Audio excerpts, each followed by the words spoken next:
What is good, everybody? The first mountain bike video of the season is here, and it's a good one. We've got some high-speed mid-country riding, ultra dry and dusty. I mean, we're talking half an inch of just silty dust underneath the tires, and then a bunch of flat rocks, making it really fun. Very loose into the corners and kind of overgrown. Plus the colors. The colors are pretty rad. If you've never seen a mountain bike video on the channel before, welcome. I'll talk a little bit about the background story. If you're an old viewer, you know, you've seen these before. It's been a few years though. 2020 and 2021 were such different years that even though I rode a little bit, it was not a normal season, so I didn't really get any videos your way. But I'm back riding really regularly. I've got a few trips planned. Like you saw some clips. I went down and drove to New Mexico, got to try some cool ridge lines out there. And I've got a few locations that I want to hit this summer and share those videos with you all. Now, mountain biking I got into when I was 11 or 12. I'd grown up playing traditional sports like soccer and basketball, and I played those, like I said, probably up until about high school, and then I was like just full on into mountain biking. Had some family friends who rode who said you should check it out, and I fell in love with it immediately. And I mean, it has been like the one sport that I'm super passionate about ever since. I do snowboard, and I like snowboarding a lot too, but mountain biking, I mean, where else are you going to get a cool ravine like this? See how it just drops away to the right side?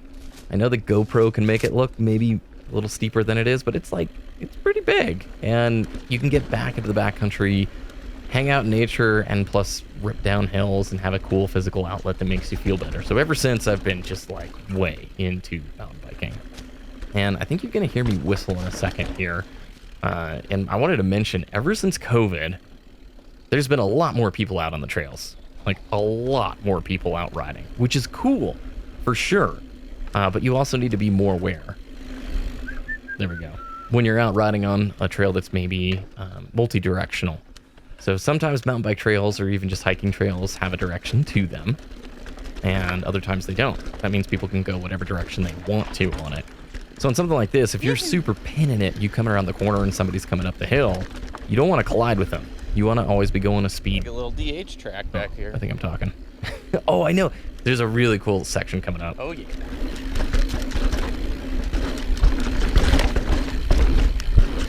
Love that section. So flowy. And part of the reason for talking is to alert people like that you're coming.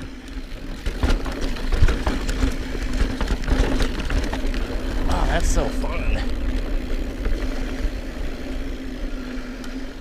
Oh, cool little log jam.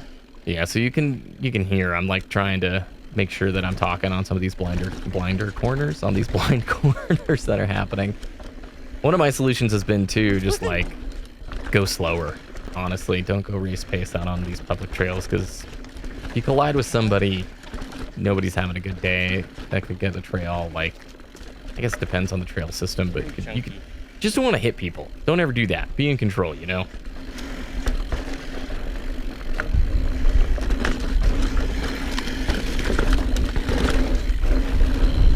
So I really tightened up my suspension on this bike. It flies, but you get bounced everywhere. Stiffened up the suspension. That's what I meant to say. It's nicer for the trail rides, but boy, on tough stuff, chunky things, you get rattled.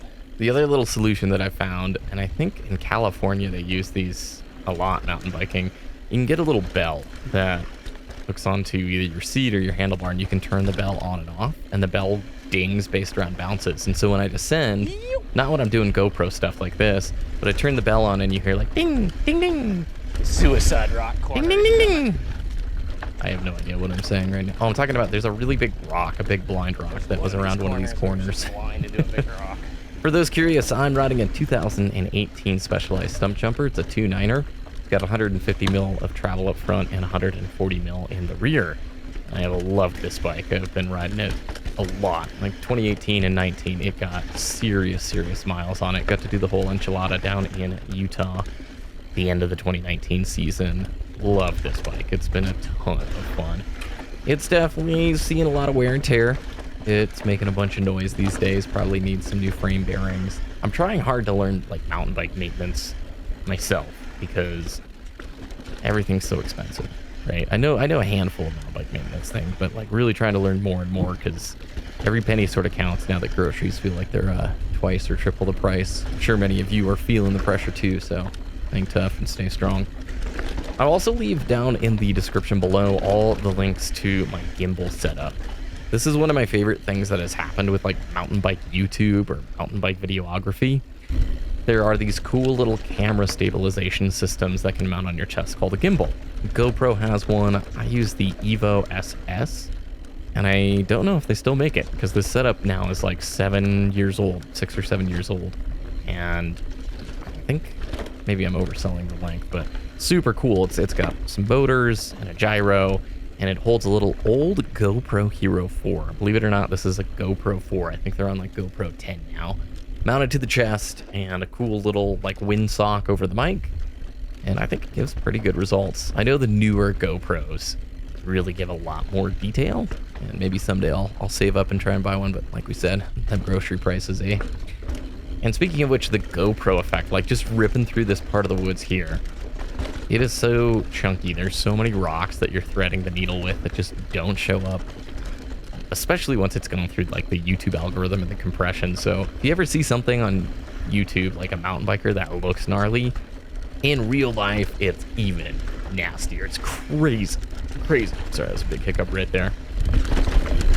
It's kind of funny too. Like I'm feeling way more fatigued than normal when I'm out there riding. I've been putting in some good miles. I don't know if it's the fact I've had COVID a few times or what, but I feel like I'm just more out of breath these days than I used to be. Now, mountain biking or whatever sport you do, I know this is a gaming channel, so I'll kind of tie it in here. Every gamer, like almost every gamer I knew growing up, was interested in some kind of sport or activity or outlet. Maybe that was just my friend group, but I really do feel like gamers are problem solvers at their core. Yahoo! They want to get out there and do something. When you go do physical stuff, whether it's a sport, a traditional sport, or something like mountain biking or whatever, you just feel remarkably better, and science has shown that you perform better in the games that you're playing. So I'm curious about this one if you have made it this far into the video. Man, it's pretty back here. I have no idea what I'm saying back there. I can't even hear my headsets, but if you've made it this far in the video, do you kind of see gaming as an outlet that can help you, I don't know, get rid of some competitive energy, or do you see normal sports always being that spot?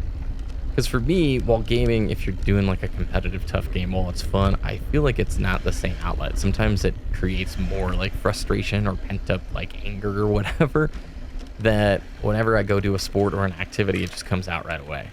I know I phrased that funky, but for people who just maybe game and don't do sports stuff, maybe it is like the best outlet that they've got. But for those of you who do both, I'd be curious, because I think you need a balance of both. That's what I'm ultimately getting at, is everybody should be out there like doing something that releases the endorphins, gets the cardio system rocking, Yahoo! And you'll play better. You'll definitely play a lot better. Now, if you are curious, I've got a cool video from a couple of years ago about how you can get started mountain biking yourself, a little beginner's guide that kind of talks through things. You would be surprised, you don't have to necessarily live in an area that has a ton of mountains. I mean, heck, even I think Austin, Texas has a Lyft service mountain bike park now. Or I guess it's close-ish to Austin. There's just so many different kinds of mountain bikes and different kinds of ways to cycle that you can do things almost anywhere. Like there's dirt jumps all over the country, even when it's like a flat spot or flat area. YOLO. My favorite kind of riding is trail riding. That's what you're seeing here. That's where you go out on a trail, and either it's a loop or out and back, but you ride up everything that you're descending. So all the descent stuff that you're seeing, I spent the time to go and ride up, and I think that's the most fun, because for 2 hours you can kind of go zen out, get out of your headspace and just enjoy some riding for a little bit. But there's bike park riding. That's where you take a lift or a shuttle to the top of a hill, and then you just descend runs all day long. Very fun also. There's trials, there's park, there's dirt jumps. Plenty of ways to get involved if you have an interest in it.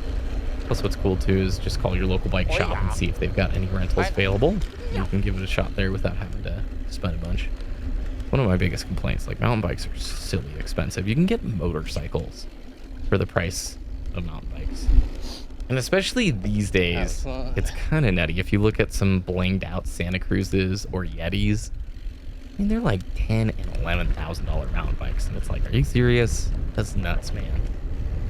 I mean, it's sweet to be blinging, but you can get a bike that's like half that cost. That's probably going to perform pretty similarly. No offense to you people if you have one of those ripping epic super expensive rides. Just know I'm mad jelly, but not that mad jelly. All right, well, thanks for watching. If you want to see some more mountain bike videos, let me know. If you want to see me just commentate live what I'm doing while I'm riding, I would also love to know that down below. Or do you like these kind of post-commentary videos where I'm just sort of narrating what's happening? Have fun, guys. Have a great rest of your day. Thank you for watching. We'll see you again very soon.